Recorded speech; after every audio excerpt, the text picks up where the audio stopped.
A Piece of String by Guy de Maupassant. It was market day, and from all the country round Goderville the peasants and their wives were coming toward the town. The men walked slowly, throwing the whole body forward at every step of their long, crooked legs.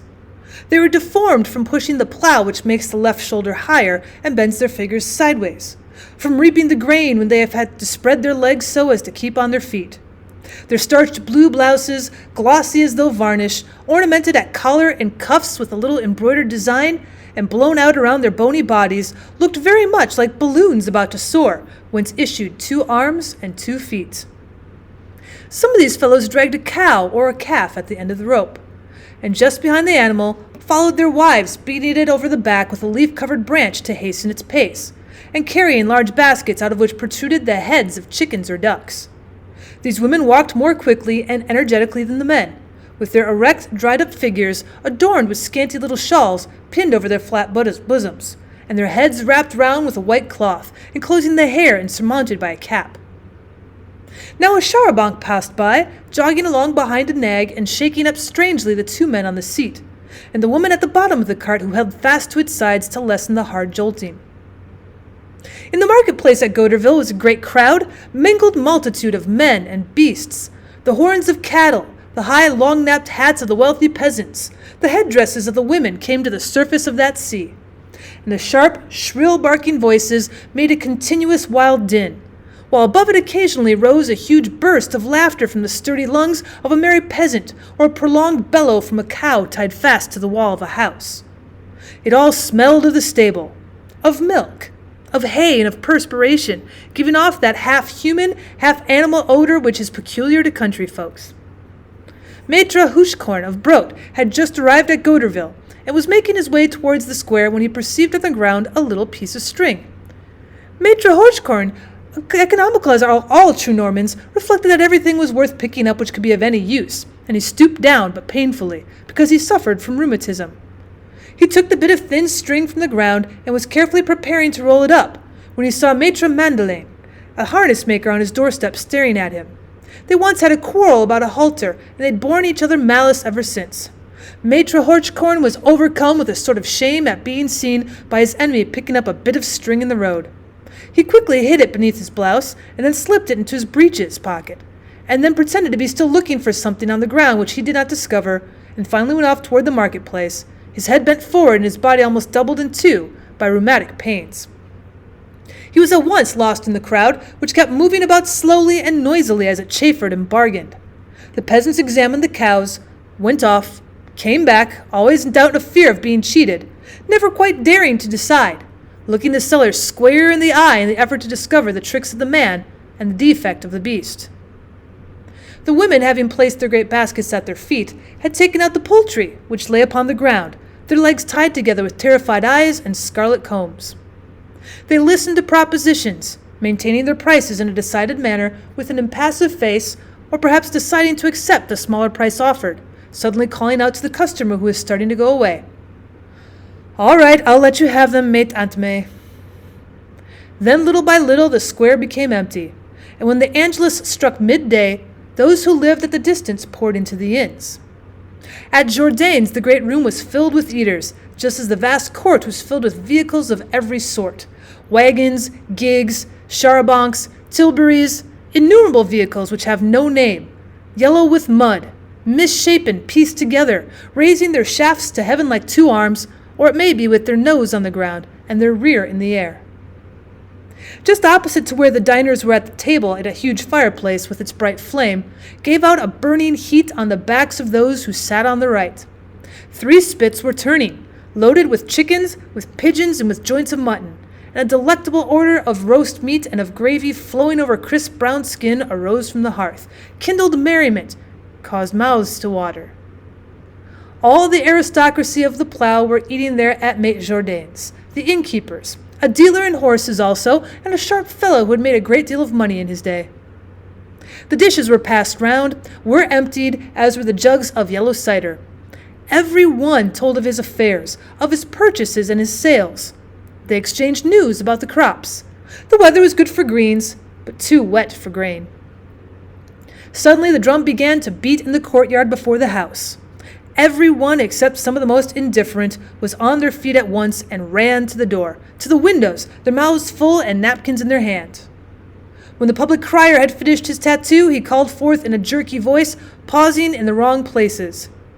Be it known to the inhabitants of Goderville and in general to all persons present at the market that there has been lost this morning on the Beausville Road between 9 and 10 o'clock a black leather pocketbook containing 500 francs and business papers.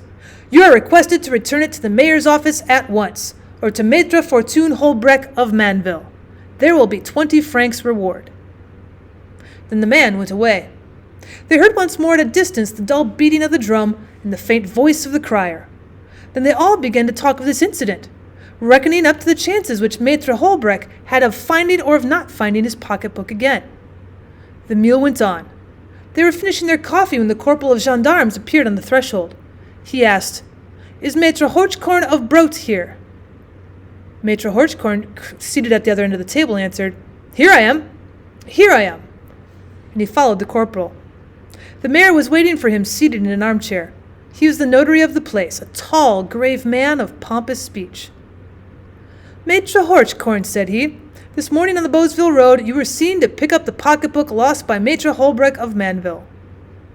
The countryman looked at the mayor in amazement, frightened already at the suspicion which rested on him. He knew not why. I picked up that pocketbook? Yes, you. I swear I don't even know anything about it. You were seen. I was seen? I? Who saw me? Monsieur Malandain, the harness maker. Then the old man remembered, understood, and reddening with anger, said, Ah, he saw me, did he, the rascal? He saw me picking up this string here, Monsieur le Maire. And fumbling at the bottom of his pocket, he pulled out the little end of string. But the mayor incredulously shook his head. You will not make me believe, Maître Horchkorn, that Maître Malandain, who is a man whose word can be relied on, has mistaken this string for a pocketbook. The peasant, furious, raised his hand and spat on the ground beside him as if to attest his good faith, repeating, For all that, it is God's truth, Monsieur le Maire.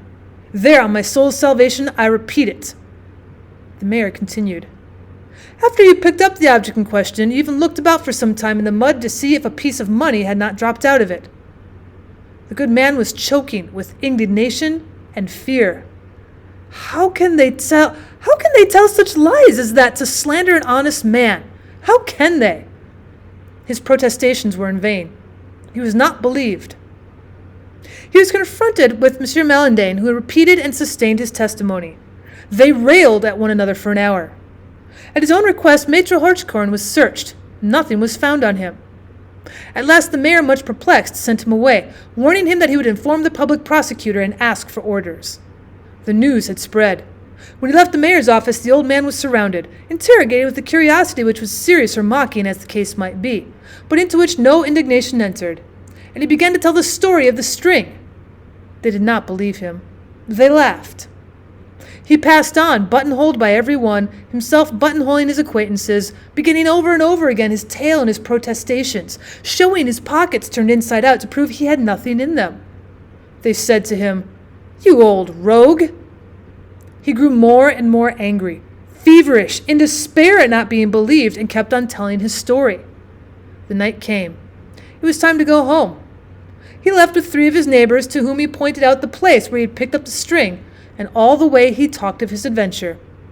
That evening he made the round of the village of Brote for the purpose of telling everyone. He met only unbelievers. He brooded over it all night long. The next day, about 1 in the afternoon, Marius Palmel, a farmhand of Maître Breton, the market gardener at Nimalville, returned the pocketbook and its contents to Maître Holbrecht of Manville. This man said indeed that he'd found it on the road, but not knowing how to read, he'd carried it home and given it to his master. The news spread to the environs. Maître Horchkorn was informed. He started off at once and began to relate his story with a denouement. He was triumphant. What grieved me, said he, was not the thing itself, do you understand, but was being accused of lying. Nothing does you so much harm as being in disgrace for lying. All day he talked of his adventure. He told it on the roads to the people who passed, at the cabaret to the people who drank, and next Sunday when they came out of church. He even stopped strangers to tell them about it. He was easy now, and yet something worried him with his knowing exactly what it was. People had a joking manner while they listened. They did not seem convinced. He seemed to feel their remarks behind his back. On Tuesday the following week, he went to the market at Goderville, prompted solely by the need of telling his story. Malandain, standing on his doorstep, began to laugh as he saw him pass. Why? He accosted a farmer of Cricktow, who did not let hire finish, and giving him a punch in the pit of the stomach, cried in his face, "Oh, you great rogue!" Then he turned his heel upon him. Maitre Horchcorn remained speechless and grew more and more uneasy. Why had they called him a great rogue? When seated at the table in Jourdain's tavern, he began again to explain the whole affair. A horse dealer of Montevillers shouted at him, "Get out! Get out, you old scamp! I know all about your old string." Horchcorn stammered, "But since they found it again, the pocketbook." But the other continued, "Hold your tongue, Daddy. There's one who finds it and there's another who returns it, and no one the wiser." The farmer was speechless. He understood at last. They accused him of having had the pocketbook brought back by an accomplice, by a confederate. He tried to protest. The whole table began to laugh. He could not finish his dinner and went away amid a chorus of jeers.